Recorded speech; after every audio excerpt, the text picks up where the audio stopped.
Hi friends, இது நம்ம ஃப்ரெண்டோட மொபைல், இது நம்ம மொபைல். நம்ம ஃப்ரெண்ட் அவங்க வாட்ஸ்அப்ல இருந்து நமக்கு ஒரு ஹாய் அப்படின்னு ஒரு மெசேஜ் பண்றாங்க. அந்த மெசேஜ் நமக்கு இங்க வருது. சோ நாம அந்த மெசேஜை நம்ம பாக்குறோம், பார்த்துட்டோம். ஆனா அவங்களுக்கு எங்க ப்ளூடிக் வரல. இப்ப நம்ம ஃப்ரெண்ட் அவங்களோட வாட்ஸ்அப்ல இருந்து நமக்கு ஒரு வாய்ஸ் மெசேஜ் பண்றாங்க. சோ அந்த வாய்ஸ் மெசேஜும் அவங்க அனுப்பின அடுத்த செகண்ட் நமக்கு இங்க வந்துடுச்சு. ஆனாலும் அவங்களுக்கு எங்க ப்ளூடிக் வரல. எல்லாத்துக்கும் மேல நாம அவங்களுடைய மெசேஜஸ் எல்லாமே பாத்துக்கிட்டோம். நம்மளுடைய லாஸ்ட் சீனை பாருங்க, அவங்களுக்கு எப்பவோ அவங்களுடைய மொபைல்ல காட்டிக்குது. இந்த மாதிரி நாம நம்ம ஃப்ரெண்ட்ஸ் அனுப்பக்கூடிய வாட்ஸ்அப்ல எந்த ஒரு டாக்குமெண்ட்ஸ் மெசேஜஸ் எதுவா இருந்தாலும் பார்த்தாலும் நாம ஆன்லைன்ல இருக்கிறதா அவங்களுக்கு காமிக்காது. அவங்களோட மெசேஜ் நம்ம பார்த்துட்டு அவங்களுக்கு ப்ளூடிக் விழாது. இத்தனைக்கு நம்முடைய மொபைல்ல இன்காக்னிட்டோ அப்படின்னு ஒரு டிஃபரெண்டான ஒரு ஆப்ஷன் வந்து எனேபிள் ஆகுது. இந்த மாதிரி நம்முடைய வாட்ஸ்அப்ல இன்காக்னிட்டோ அப்படின்ற ஆப்ஷன் எப்படி நம்ம எனேபிள் பண்ணிக்கலாம் அப்படின்றது அந்த ட்ரிக். இந்த ட்ரிக்கை பயன்படுத்தி உங்க ஃப்ரெண்ட்ஸ் கிட்ட செம்மையா கத்து காட்டலாம். அது எப்படி தெரிஞ்சிருக்கு? இந்த வீடியோ நீங்க ஸ்கிப் பண்ணாம ஃபுல்லா பார்த்ததுக்கு அப்புறம் இந்த தகவல் உங்களுக்கு உபயோகமா இருந்துச்சு அப்படின்னா வீடியோக்களோட லைக் பட்டன் ஒரு தட்டிக்கிட்டு பக்கத்துல இருக்கிற ஷேர் பட்டன் கிளிக் செஞ்சு உங்களோட வாட்ஸ்அப் குரூப் மற்றும் Facebook நண்பர்களோட ஷேர் பண்ணி விட்டுருங்க.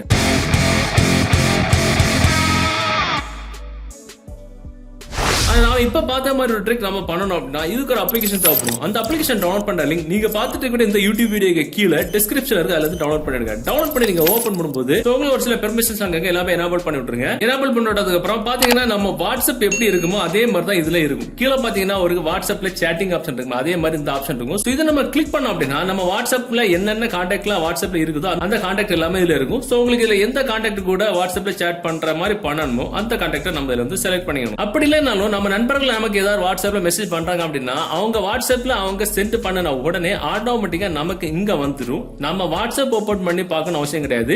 ஜஸ்ட் இதை கிளிக் பண்ணி பார்த்தாலே போதும், ஆட்டோமேட்டிக்கா அவங்க என்ன மெசேஜ் பண்ணிருக்காங்கன்னு தெரிஞ்சுப்போம். இப்போ பாத்தீங்கன்னா நான் அவங்க மெசேஜஸ் பார்த்துக்கிட்டேன், அவங்களுக்கு எங்க ப்ளூடிக் விழல.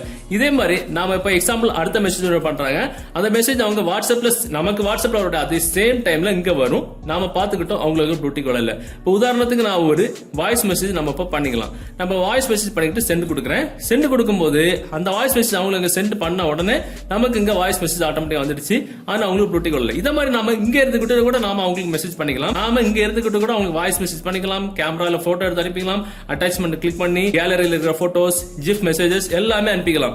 ஆனா நாம வாட்ஸ்அப் ஆன்லைன்ல இருக்கிறதா தெரியாது. அவங்களுடைய மொபைல்ல நம்முடைய லாஸ்ட் சீன் எப்பவோ காமிக்கும். இது மாதிரி நாம இங்க இருந்துகிட்டே வாட்ஸ்அப்ல வாய்ஸ் கால் பண்ணிக்கலாம், வீடியோ கால் பண்ணிக்கலாம், எல்லாமே பண்ணிக்கலாம். இப்ப பாத்தீங்கன்னா நான் வாட்ஸ்அப்ல ஒரு வாய்ஸ் கால் பண்றேன், அவங்களுக்கு கால் போகுது. நான் இப்ப கட் பண்றேன், ஆட்டோமேட்டிக்கா அவங்களுக்கு கட் ஆயிடுச்சு. இந்த மாதிரி நம்ம ஆன்லைன்ல இருந்தாலும் 24 ஹவர்ஸ் ஆன்லைன்ல இருந்தாலும் அவங்க அனுப்புற மெசேஜ் எல்லாமே நம்ம பாத்துக்கலாம், ரிப்ளை பண்ணிக்கலாம். ஆனா நம்ம ஆன்லைன்ல இருக்கிறது அவங்களுக்கு காமிக்காது. செம்ம இருக்குது. சோ இந்த அப்ளிகேஷனோட ஹோம் ஸ்கிரீன்ல செட்டிங்ஸ் அப்படின்ற ஆப்ஷன்ல வந்துட்டோம் அப்படின்னா இதுல உங்களுக்கு வாட்ஸ்அப்ல மட்டும் தான் இந்த மாதிரி செட் பண்ண முடியுமான்னு இல்ல, வாட்ஸ்அப் பிசினஸ்ல கூட செட் பண்ணிக்கலாம், இன்ஸ்டாகிராம்ல செட் பண்ணலாம், மெசஞ்சர்ல செட் பண்ணலாம். எல்லாத்துலயுமே நம்ம ஆன்லைன்ல இருக்கிறத மறைச்சிட்டு அவங்களுக்கு மெசேஜ் பண்ணலாம். அருமையான ஒரு மெத்தட் இது. சோ இந்த தகவல் உங்களுக்கு உபயோகமா இருந்துச்சு அப்படின்னா டெஃபினட்டா இந்த வீடியோ உங்களோட வாட்ஸ்அப் குரூப் மற்றும் Facebook நண்பர்கள் கூட ஷேர் பண்ணுங்க. மீண்டும் ஒரு நல்ல தகவல் கண்டிப்பா மீட் பண்ணிக்கலாம். அது வரைக்கும் பை பாய்.